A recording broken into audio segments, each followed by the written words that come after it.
I guess before I kick off with the slides about our investment trust, the first thing I probably should address is like, why bother with private equity? And we hear that quite a lot for those that don't hold private equity in any form. I would take the view that private equity should be a part of any diversified portfolio. And the returns over the last 2 or 3 decades back that up, at a significant premium to public market indices, but also the diversification benefits. And most large institutional investors have taken that view for a long time, particularly the North American pension plans and endowments, the Asian sovereign wealths. And I think if you look today, private equity firms, according to Bain and Co., private equity firms back around 28,000 private companies. So it's not insignificant, the number of private equity backed businesses. And that's been growing for a long time. 20 years ago, that figure was probably more like around 5,000. So it's grown an awful lot, as has the industry as a whole. At the same time, public markets, in terms of the number of companies, has been shrinking for some time, and there's quite a lot of concentration at the top end of particularly the US market at the moment with the Magnificent Seven. And I would say the reason for that, if we put aside the fact that public markets, the quarterly reporting cycle, there's a lot of regulation and red tape. I think the reason that a lot of firms are choosing to stay private for longer is the fact that value creation is a lot easier when you've got a partner in a private equity firm that sits on the board, that can assist you, that is sector specialized and has functional experts that can help you grow. And things like buy and build strategies, like internationalization, digitizing your business, in software, a transition to the cloud. Those sort of more longer term value creation initiatives are often easier to do in the private markets. So we think that the private markets and private equity will continue to grow in terms of the number of companies, and companies will continue to stay private for longer. That means if you aren't investing in private equity, put aside the diversification benefits and the returns. If you aren't invested in private equity, you aren't investing in quite a large pool of growing niche market leading companies or disruptive businesses of the future. So that's kind of my overarching comment on why private equity as a whole is attractive rather than the trust itself. The issue with private equity for many has been more around liquidity and access, frankly.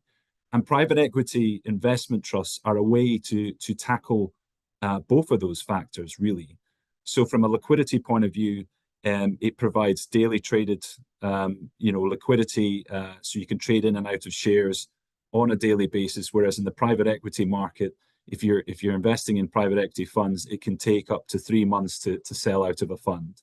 So private equity trusts address that part and the access part. Usually you can't access a private equity fund without, I should say, a private equity limited partnership without investing somewhere between 5 million and 20 million, which not many of us have that sum of money. Whereas a private equity investment trust, it's the price of a share essentially, and so it's a reasonably straightforward way to access the asset class. Which brings me to our trust, if I can move this forward. There we are. So Aberdeen Private Equity Opportunities Trust, or APEO as we call it, has been around for over 2 decades now. And it's essentially trying to achieve long-term total returns through holding a diversified portfolio of private equity funds and direct investments into private companies too. So it's on the FTSE 250. It's about 1.2 billion in size in terms of net assets. And it's largely focused on Europe, so around 75% European. And it's largely focused on the mid-market of private equity, where we think the best opportunity is. So by mid-market companies, we mean companies that are valued between 100 million and 1 billion at entry.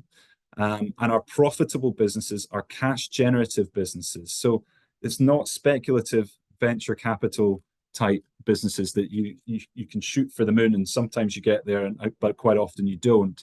And it's not the larger cap businesses that are already have very professional management teams, and where a lot of the value has already been created.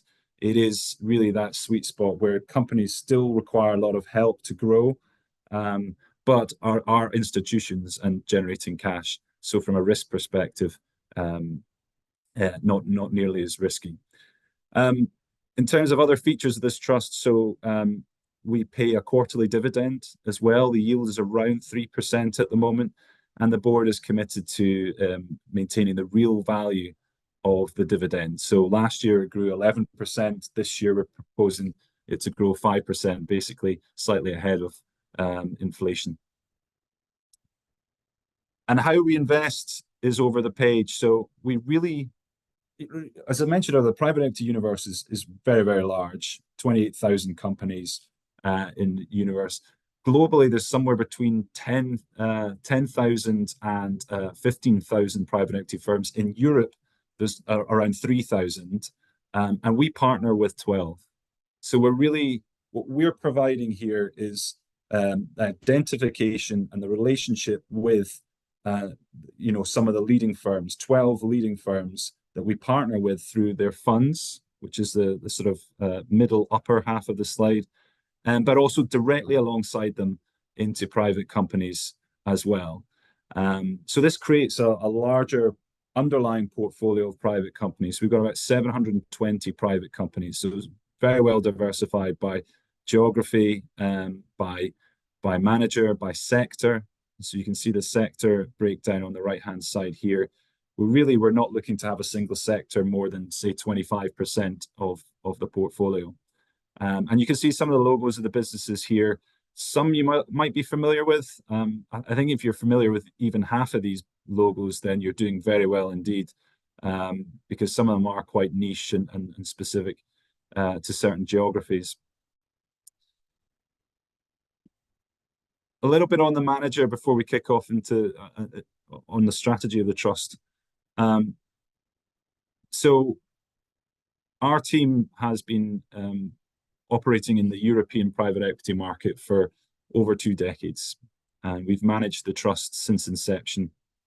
We have about 7.6 billion of private equity AUM in Europe, and I think at last count, actually, we've got around 26 investment professionals in the team. So we've increased since September last year. So we've been doing it a long time and we're very well resourced. The main thing with the team, the development with the team, is that Aberdeen are selling our team in its entirety to Patria Investments.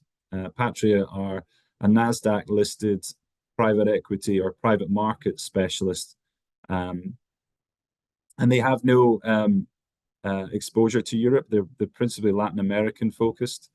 But this is their first foray outside of Latin America. There is no change in our team other than our employer and our office location. So the team remains intact, and it's very much about growing the team moving forward. So we're really excited about this move and the support that Patria can bring and the opportunities moving forward. Not least their Latin American investor base and their global investor base, which could be very relevant for the trust moving forward. And then specifically to the private equity team that manages APEO, as I said, at senior level, no change, and no change since Standard Life and Aberdeen came together in 2017. So sort of 2018, we had some change in the team, but really from about 2019 onwards, the senior team's been very stable. And as I said, we're now growing the team again as we move into our new home.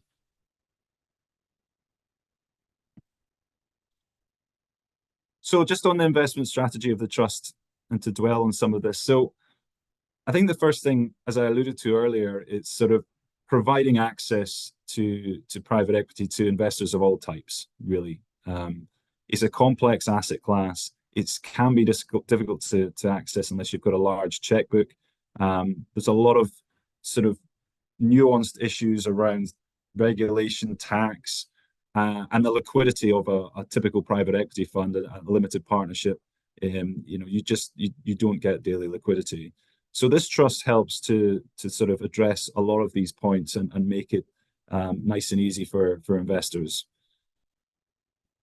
As I alluded to earlier, another point of difference in our strategy is that we are very focused in terms of who we partner with. We drop manager relationships fairly regularly, and we bring in new managers as well.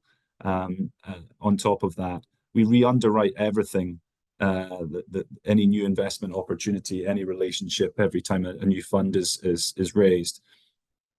So it is focused. This is not meant to be a sort of private equity index type strategy, and we are only focusing in, well, I say only, but largely focusing in on the buyout segment and the mid-market buyout segment. We've got around 5% of the book that's in sort of more growth equity type investments, but really no venture capital and very little large cap private equity. And we think being focused translates to better returns. So we've got our 12 core managers, and by not being very, very conviction based, that relates to sort of the returns on the right hand side. So over the last 10 years, but also since inception, over 70% of our fund investment picks, the managers we've picked have been top or second quartile. Both on a TVPI basis, which is basically money over money, so the returns over the original cost on a net basis, and IRR as well. And we are more European focused than many of the trusts. We like Europe because not only is it where our track record's built, but it's a heterogeneous market.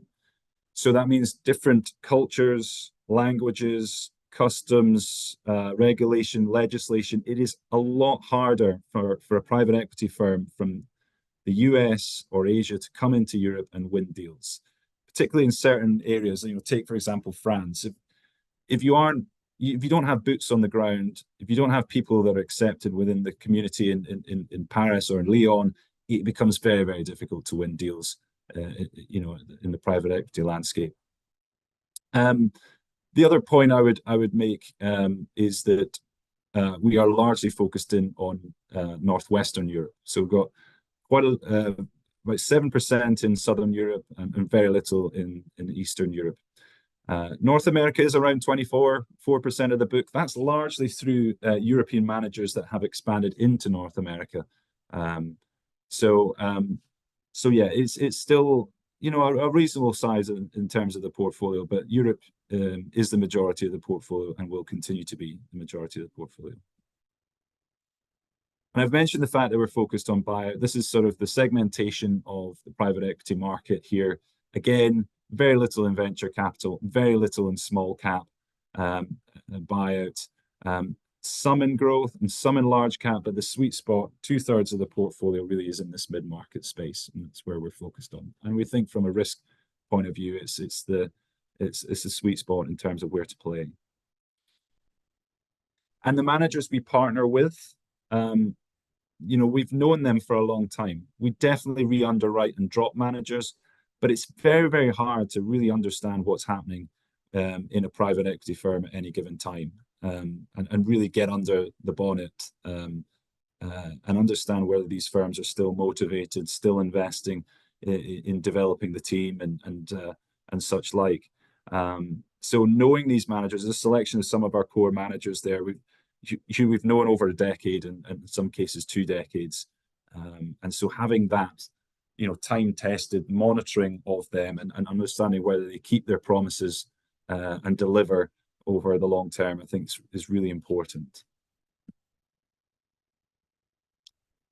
And this trust, I would consider this trust in terms of private equity trust as sort of sleep well at night trust. It's consistent in terms of the NAV, and that's what we as manager can control, the NAV. The share prices of these trusts can move around and have in recent times, but the NAV has grown for 14 consecutive years now, year on year.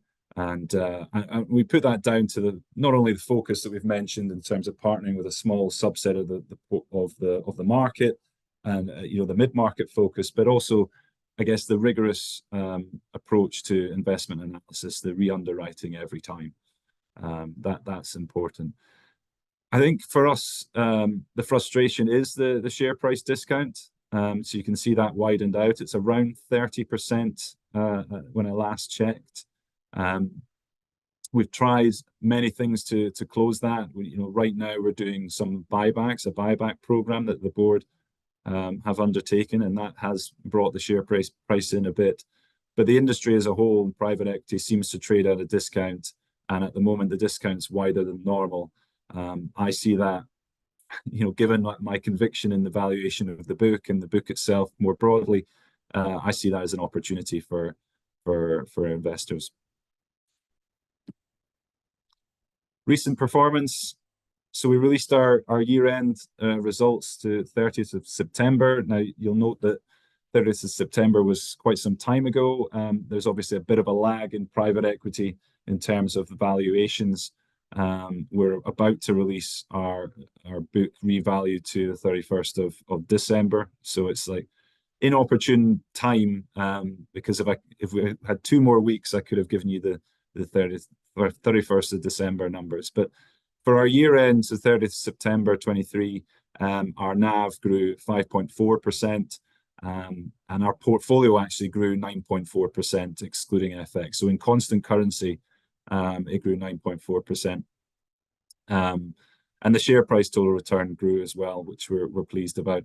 Slightly behind the FTSE All-Share total return, which came back from quite a low last year, but we're quite encouraged that by some of the noises within the private equity market at the moment, in terms of what December valuations look like, in terms of what activity levels in private equity seem to be increasing. So we feel confident as we look forward. Net assets at 1.2 billion, and our expense ratio is 1.06. So this is the management fee paid to Aberdeen and soon Patria, plus direct expenses to the trust. So it's important to note we have a flat fee. Most private equity trusts have a fee plus a performance fee. So another differentiating point about this trust is its lower cost at the top level. So 5.4% NAV growth in the last fiscal year or financial year. But this trust has grown for a long period of time and tends to grow in excess of that. We've seen a record year in 2021. We saw just minor growth in 2012, but generally speaking, if we look over the long term, this trust grows somewhere between 8% and 20%. So it tends to do that quite consistently. Cash flow activity in the year has remained strong. I alluded to it earlier that private equity activity has fallen over the last 18 months as interest rates have risen, and there's been somewhat of a disconnect between buyer and seller expectations on price. So the activity has fallen from the highs we saw in 2021, but our cash flows have remained resilient. Overall, we have received cash of around 203 million from the funds itself, from the funds sort of around 150 million. Although I would say that the drawdowns for funds slightly outpaced the distributions in the last year. But we've seen a number of notable exits in the book over the last financial year. A lot of them sold to trades. So the likes of Transporeon, the likes of Binding Site was sold to Thermo Fisher. Some private equity to private equity activity, but no IPOs that I'm aware of in the book during that period of time. So usually straight full sales or partial sales to either strategic trade buyers or other private equity firms. And these exits were achieved at an average 18% uplift when compared to the valuation 2 quarters prior. There's been a lot of talk about private equity valuations, but I think that the best sort of barometer for valuation is the value that can be obtained in a structured sales process.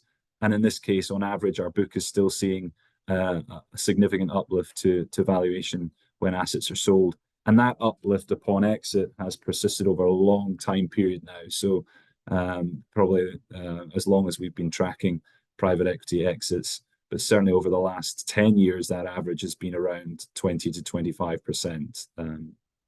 So encouraging from a valuation point of view and a cash flow point of view. Our portfolio is well diversified, as I mentioned at the top of the presentation. So got about 22% of the book in information technology. That's typically software, and that's typically profitable software. Very little kind of shoot for the moon, cash burn software.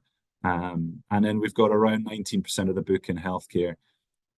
So those two quite resilient sectors typically are sort of over 40% of the book. Industrials are quite a large part of the book, but that you shouldn't consider that all manufacturing and chemicals businesses, the sort of more cyclical businesses. There are some business-to-business services businesses within that that are a bit more resilient. And I would note that consumer here, I mean, we've got staples at 13% and then discretionary at 14%. Consumer used to be a much bigger part of this portfolio, and that's a sort of general trend across private equity.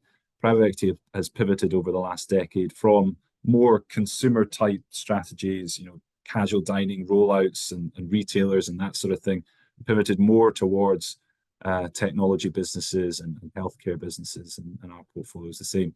Healthcare, for example, in our book 10 years ago was around 6% of the portfolio, so has really grown. And then if we look on the right-hand side of the chart, I think this is quite an interesting chart for two reasons. Firstly, we don't try and time the market in terms of private equity. It's cliche, but money tends to flow into private equity at the wrong time, i.e. at the height of the market when people are chasing yield, and then flow out straight away when the market turns. We try and stay invested, because when the market turns and we're in a situation like we're in now, many of the best deals are made in those types of time periods, because pricing is more reasonable, because assets that don't tend to come to market in the good times suddenly become available, quality assets. So those sorts of time periods you want to stay invested through to capture the upside. But the second point I would note here is around half of the book, just under half of the book, has been held for 4 years or more. So we're thinking about exits and valuation uplifts and cash back. Usually a private equity firm holds an asset between 4 and 5 years, or attempts to do that. So having around half of our book in assets that have been held for 4 years or more should underpin good cash activity and exit activity as we move forward.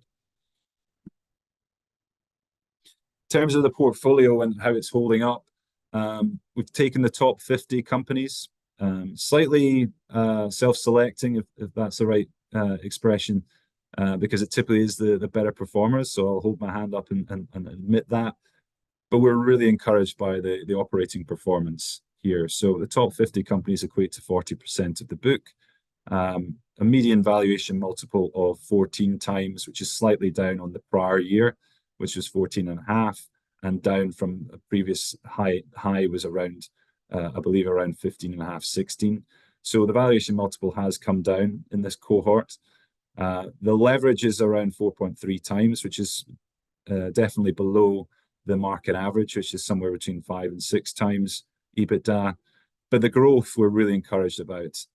So you can see the revenue growth, 15.6%, and earnings growth or EBITDA growth at 23.4%. So our book is continuing to grow nicely through these more challenging economic conditions. And people have been asking recently a lot on what about the debt position of the underlying book as well. So we did the analysis last year. So most of the debt, so this relates to the top 50 again, but 2/3 of the debt is covenant light or covenant loose, so quite flexible debt.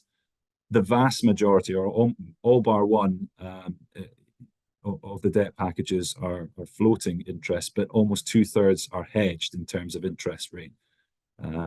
But the most encouraging thing for me, and a big difference from the global financial crisis, is on the right-hand side of the chart.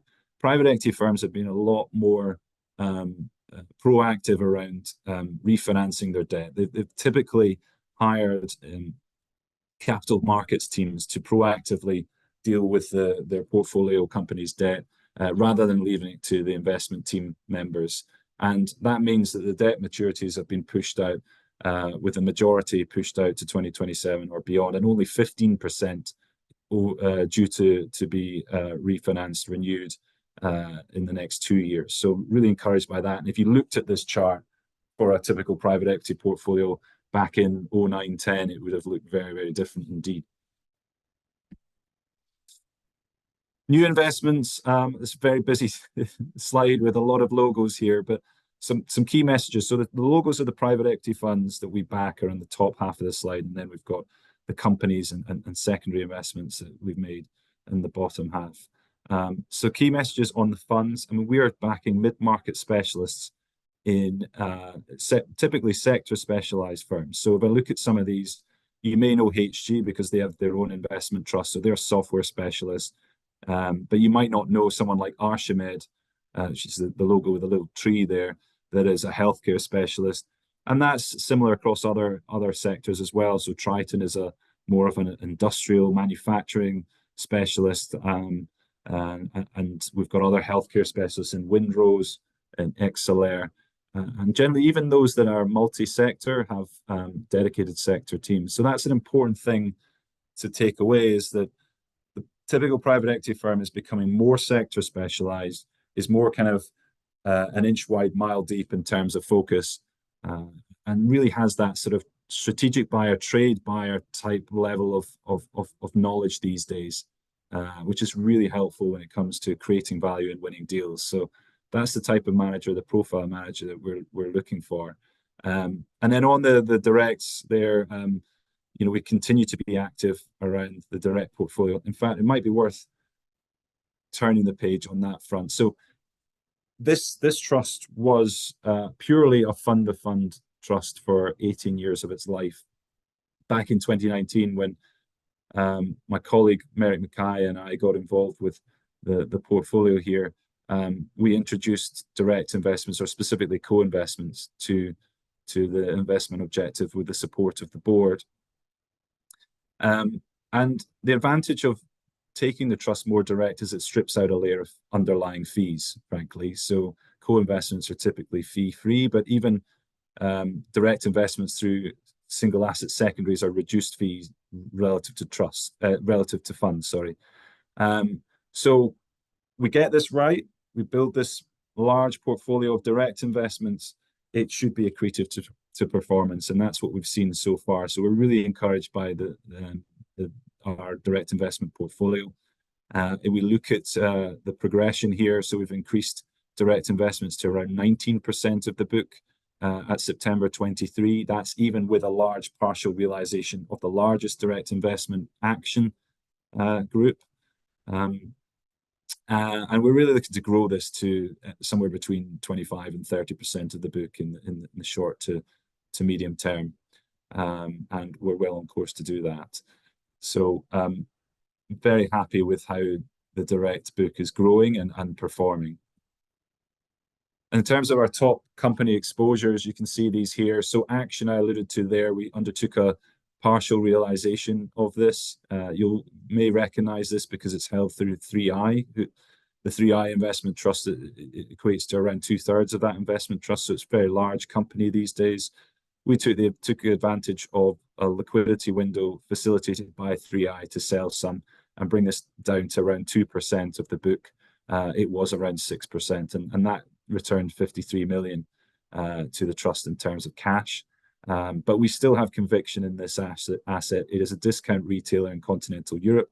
It's grown from being specific in Netherlands, and now is across 10 different countries.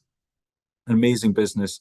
And it's got a store footprint of about 2,500 stores, and we see runway to increase the store footprint to around 5,000 stores. So a lot of growth still to come, but just from a portfolio construction point of view, we thought it was sensible to take advantage of a liquidity window and sell that down. I mean, I could go through all of these companies. The European Camping Group is a sort of luxury camping group across Italy, France, Spain, and Croatia. That's performing very well. That's more of an investment we made to capture the upside from the recovery in travel and leisure post-COVID, and is performing ahead of plan. ACT is climate services for mid-size and large corporates. Given the sort of general focus of that area and growth in the market, that's performing very well indeed as well. Access is an ERP cloud software business in the UK and is performing very well. It's actually the largest asset in HG. Uvesco is a premium grocer in northern Spain, and that's one that could be sold over the next 12 months to one of the large retail supermarket groups in Europe. NAMSA is a contract research organization that does the testing for medical device OEMs, and another one that might be an exit over the near future. Freneri is I think it's the second largest ice cream manufacturer globally, and we think could be an IPO candidate when the window sort of opens up. CFC is a cyber security insurance MGA, and that's growing very strongly. We're really happy with that one. Trio World provides sort of plastic solutions for manufacturers, so films to wrap goods, but it's based on recycled materials, so a nice sustainability angle there. And then Funicap Group is a funeral services business, which unfortunately for all of us is quite a recurring business, or reoccurring business, and a stable business, and is growing nicely outside of France, which is its main territory, into Italy as well, and growing more into crematoria as well, which is more infrastructure-like, and we're hoping upon exit of this group that may attract infrastructure-type investors that can pay a higher price for that business. So a bit of a flavor in terms of the top businesses in the portfolio. They equate to around 14% of the portfolio, and are largely now direct investments as well.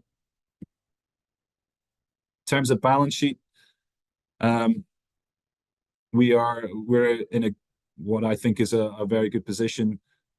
So we've got liquid resources of over 200 million at the moment. Our outstanding commitments sit at 652, but outstanding commitments to funds just will never be drawn all at once. It's always drawn over a 3 to 5 year period to fund new investments in private equity funds. So we feel like we're in a pretty good position. In fact, we're at the lower end of our overcommitment ratio. We're at 35%, and we aim to manage our overcommitment ratio at between 30 and 75%. So feel like we're in a good position. We upsized the debt facility the back end of 22 by 100 million, and our debt facility is due at the end of 2025. So still got a bit of runway there. Dividend, as I mentioned, growing that progressively, and looking to maintain the value of that in real terms, with a yield at a last look around 3%. So yeah, and we announced, I think today or yesterday, that we would be growing the dividend by another 5% in the coming year. So that's me. I'm kind of out of time. I've probably gone over time, so tend to do that. But just to wrap up, this trust is about providing access to private equity to investors of all shapes and sizes. It's focused. It's not an index. It's about Europe, and it's about the mid-market. And it's a consistent approach from an investment point of view that delivers consistent long-term returns. 11.4% annualized NAV total return since inception in 2001, 75% of our book in Europe. And then we've got obviously the dividend on a quarterly basis and a flat management fee as well. And that increasing proportion of the portfolio in direct investments, which should be a nice tailwind to performance looking forward. So I think that's me, Mike. And we'll see if there's Right. any questions. Thank you, Alan. Thanks for that. Oh, we've got plenty of time, so hopefully we'll get through the questions. In fact, at the moment, we haven't got any, as far as I can see. No, so please, that won't take us very long at all. I explained it Please, very well, Mike. yeah, you did. Well, so there's a golden opportunity for anybody to type in a question now whilst we go through the Q&A. So please do so, and I will ask away. I've got a couple myself, actually. I was just thinking about that 650 million of commitments you've got at the moment, as we speak. Over what time period are they likely to become due? Yeah, so what we see is it all links to the investment period of the underlying funds, frankly, Yep. and investment periods of the funds are typically either 5 or 6 years. So we always consider the outstanding commitments that will be drawn, and not all the commitments need to be drawn within the investment period. Some of the commitments can be saved for post-investment period for follow-on commitments. For example, an existing portfolio company makes a large acquisition of a peer, they can use some money for follow-ons as well. But we always, for prudence, assume that outstanding commitment figure will be drawn over 3 to 5 years, and then if you take the average sort of 4 years and then divide your resources or divide your commitments and just make sure that your resources are crudely in line with that. But I say the other thing here is, we can always sell assets on the secondary market these days. And that's a big difference in terms of the global financial crisis, when some private equity trusts got a little bit stuck. At that point in time, the private equity secondary market was somewhere between 15 billion and 20 billion of value traded a year. These days, it's close to 150 billion traded a year. So it's that market in private equity has absolutely exploded, and it will continue to grow. And as you look at what the size of the secondary market in public equities is, the private equity secondary market has got a long way to go, and so that is a big difference as well. I mean, private equity can trade in and out of assets. It can, as I mentioned earlier, it can take up to 3 months from initiating a sale to receiving the cash, but certainly is a very large market and a very credible exit route these days. Okay, that's interesting. And how does that 650 million compare to, say, pre-COVID, et cetera? Has that changed significantly in terms of forward commitments? Not really. I mean, it's grown slightly in absolute terms because the trust has grown. So the trust has grown quite significantly. As we mentioned in 2021, the NAV total return was almost 38% in that year. So if you look in absolute terms, you'll see the outstanding commitments growing. But we always use this overcommitment ratio as the KPI here, which takes into account the net assets and the liquidity that you have. And at the moment, we're still at the lower end of the range that we look to target. Okay. Because we do fund investments, we should have outstanding commitments to ensure that we're running this trust most efficiently for shareholders.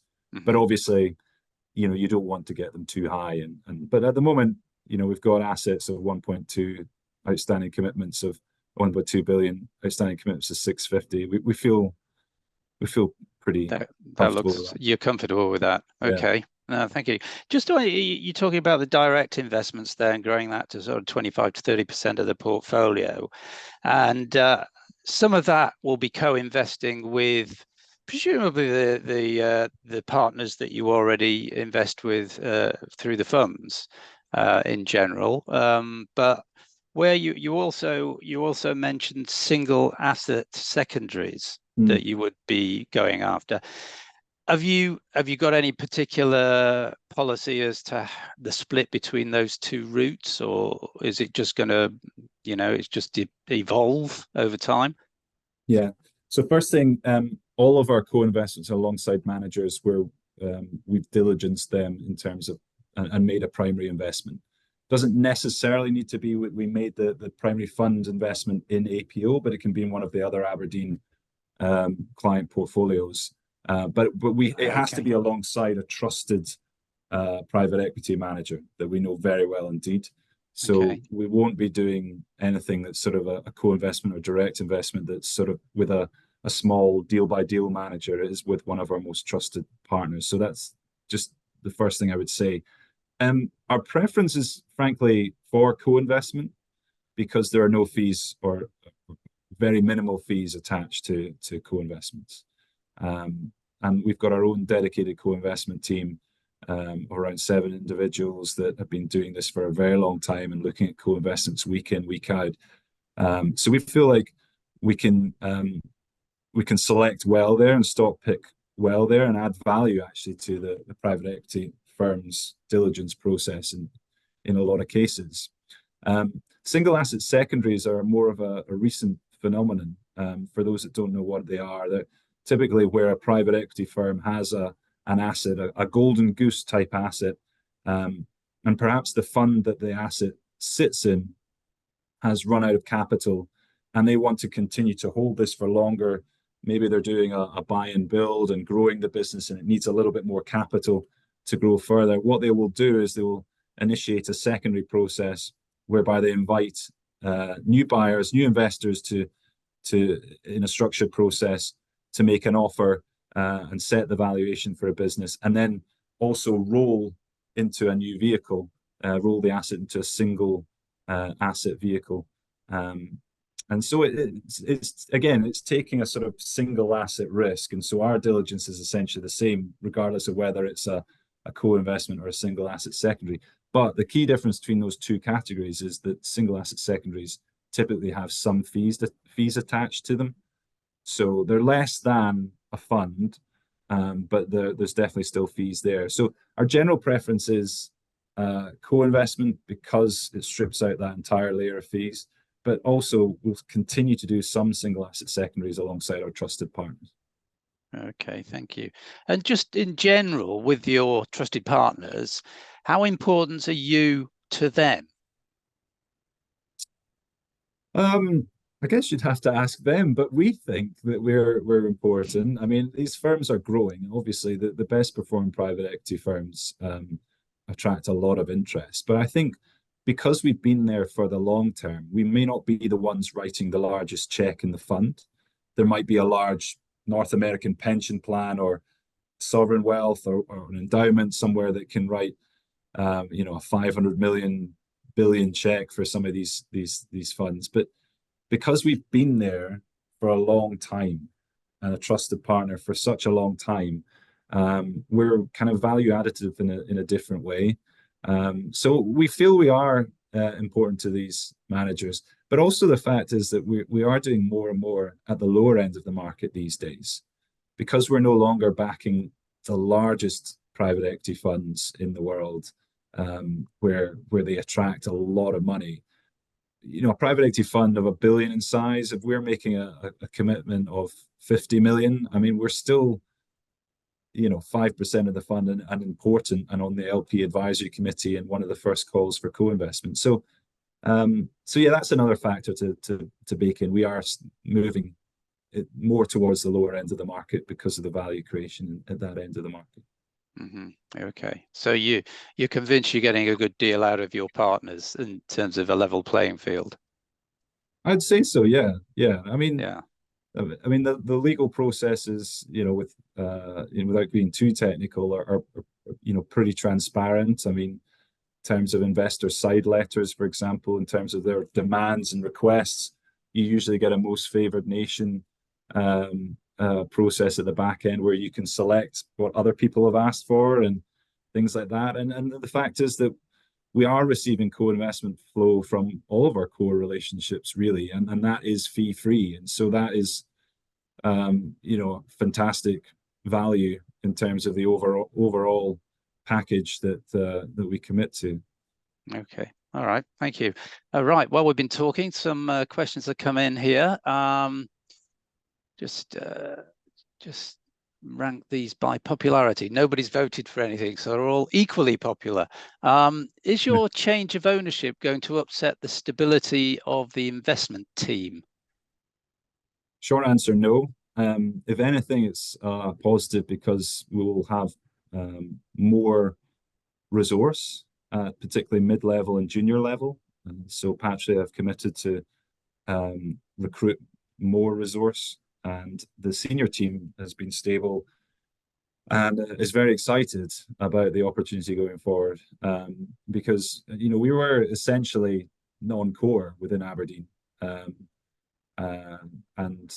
for the last sort of 18 months or so, and so moving forward, it's pretty exciting to be part of a platform where we're front and center, and it becomes about growth again.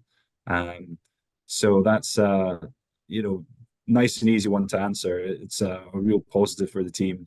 And then also I'd say in terms of the trust specifically, the trust's board has had assurances that the team won't change as well, that it will remain in place, and so yeah. Okay, thank you. Another one here, private equity investment trusts, Pantheon, have made a splash with their huge buyback tender. What is your board's view on this? Yeah, I mean, I think every trust has kind of got to cut their cloth appropriately in terms of buybacks. I think right now, because of what I mentioned earlier, the discount to NAV is at historic levels, and in terms of the spread between the NAV and the share price, and so there is a value creation opportunity for shareholders by buying back. So you can buy back your stock at 30-40% discount. That day one accretion is pretty significant for existing shareholders, but you have to balance that against what resources do you have available, and what other opportunities are there to invest. So at a 40% discount, these trusts, I mean, it's very hard to make a case that anything other than buying back is better value, vis-a-vis new investments, for example. But when you start getting to sort of in that sort of 30%, 25% direct co-investment, and buybacks are pretty similar in terms of returns. So I think from our perspective, I mean, we've undertaken a buyback program. We decided to use some of our proceeds from the partial sale of Action Group to undertake a program, and it has narrowed in the discount. We're sort of high 20s, early 30s now. We want to go further. The board, I think, wants to go further, and if there's any other additional large exits in the portfolio, I think we may commit some of the proceeds again to more buybacks. But we do also have a large shareholder as well in Phoenix Group, so the more we buy back, the more their position gets more concentrated. So there's a few things we have to balance, frankly, but we see buybacks certainly as an opportunity for NAV accretion for shareholders now, and as part of the tool set in terms of sort of hopefully decreasing the discount to NAV. Right. Okay. Yeah, actually, I was looking at that Phoenix of something north of 50% of the shares at the moment. I'm not that familiar with them, but what's their strategy there, as far as you're aware? Yeah, so just taking a step back, the Phoenix holding is really Standard Life, the Standard Life holding when the trust was IPO'd in 2001, and right. That it sits largely in the sort of Standard Life pension schemes book, so a very long-term book where private equity is underweight, and so there's certainly no intention to do anything with that book in the near term, and they're happy holders. From our point of view, it would be helpful actually, and if it was slightly less, because it increases the liquidity of stock, and that's often a reason for the larger investors to shy away from APEO. But what I would say about Phoenix is that we have a really close relationship with them. We run a number of private equity mandates for them, and we speak with them on a very regular basis. And then private equity, as I mentioned, is a very small part of their book, and their book is long-term insurance assets. So yeah, there's certainly nothing imminent in terms of them changing their position. Do you ever talk to them about selling down in a controlled way their share over time? Yeah, we have, but it's just not a focus for them. And Yeah. they're the shareholder, and we have to respect what they want to do. Okay, thank you. Um, it's from Stephen London, this one. I think you've kind of touched on this to some degree already, but he wants to understand from you in a bit more detail maybe why private equity is unloved at the moment. He's trying to answer his own question by saying, is it because it's not straightforward to understand? I suppose there's definitely an element of that. It's layers upon layers that makes it quite tricky, really, to see what the underlying assets are sometimes and how much the fees are all adding up to. Did you want to perhaps just revisit your thinking on that, but also it'd be useful if you've got any views how one does make it more loved? It's a huge question, this, and I think it's got all of the people, all the boards and managers associated with private equity trusts really scratching their heads. It's it's really bizarre because you take the average secondary market price today, which is around 14-15% discount to the valuation.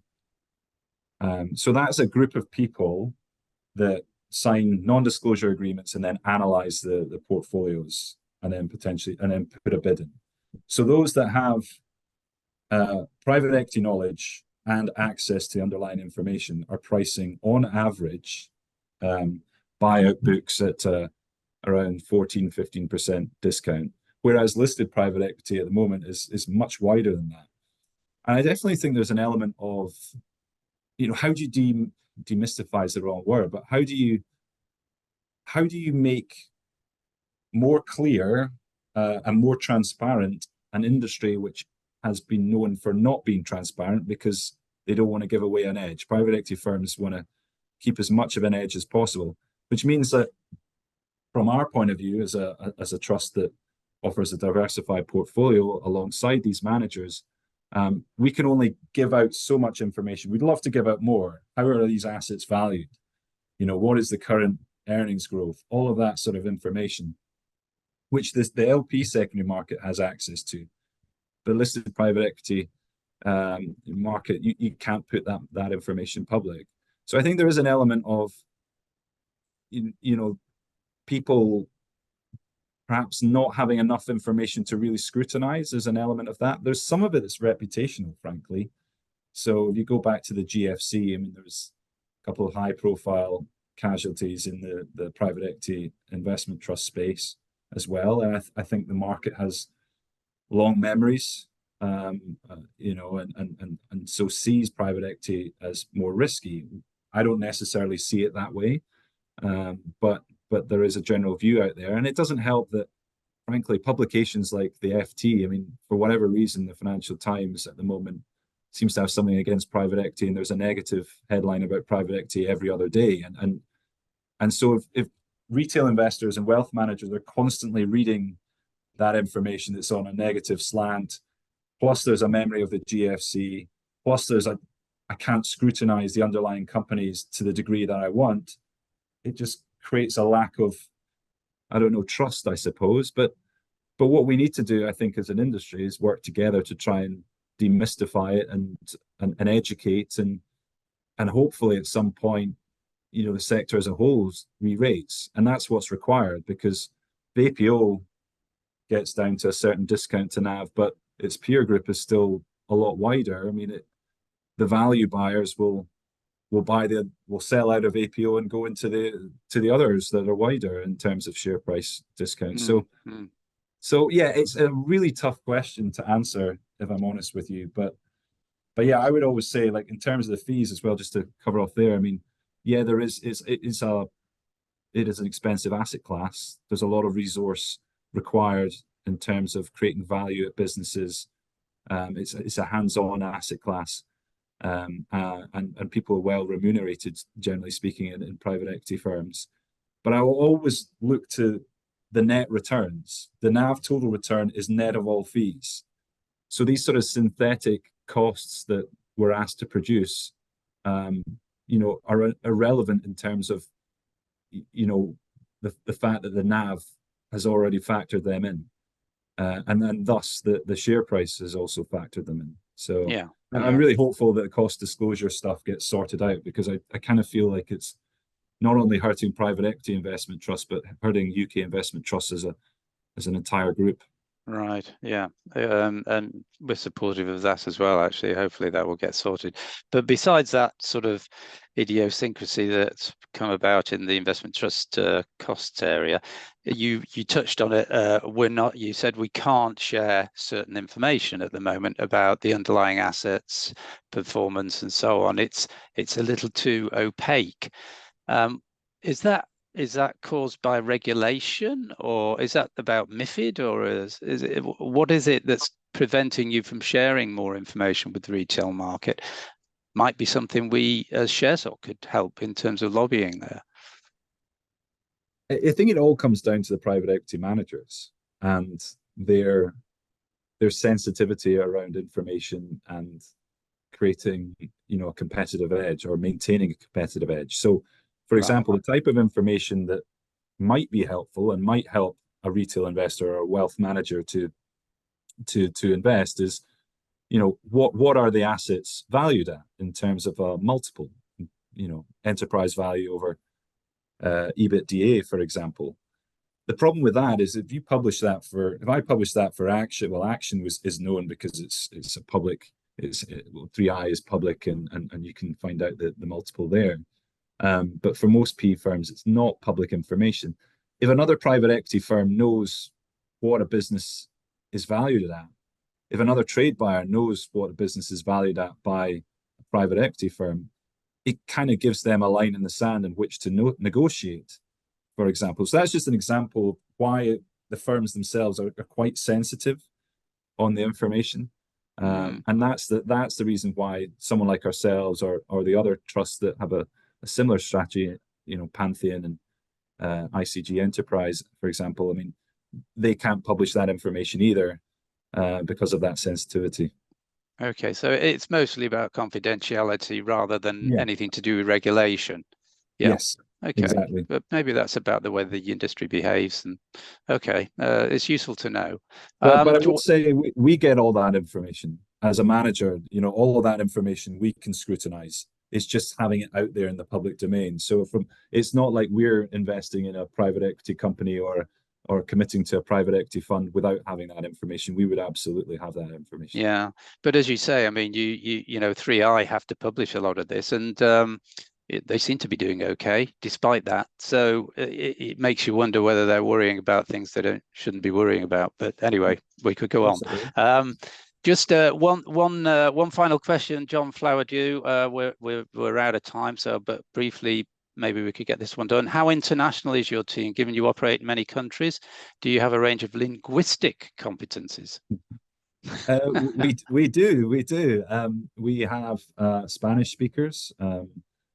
We have a fluent French speaker that covers the French market for us. We have a Mandarin speaker as well. And we've got Haresh from the team who's Indian as well. So we've got a more international flavor as well. So yeah, we do. Being completely honest with you, that the language skill that we have been lacking in recent years has been German, a real fluent speaker there in the investment team. But we've just hired a woman that's German, and so we've addressed that. So so yes, it is. I think it is important to have those language skills when you're covering the European market, because sometimes that can give you a little bit more information and a bit more insight than if you're having to speak to people in English. I mean, generally the private equity market, irrespective of where you are, is English speaking. But I think having that ability to speak in someone's local language, I think, can give you an edge. It certainly helps, doesn't it? Yeah. Okay. Well, thanks very much, Alan. We're all out of time. I thought that was very good, interesting update on the trust, and I wish you well with the transition to new owners. Hope it goes well, and maybe see you again about a year from now to see how things are going.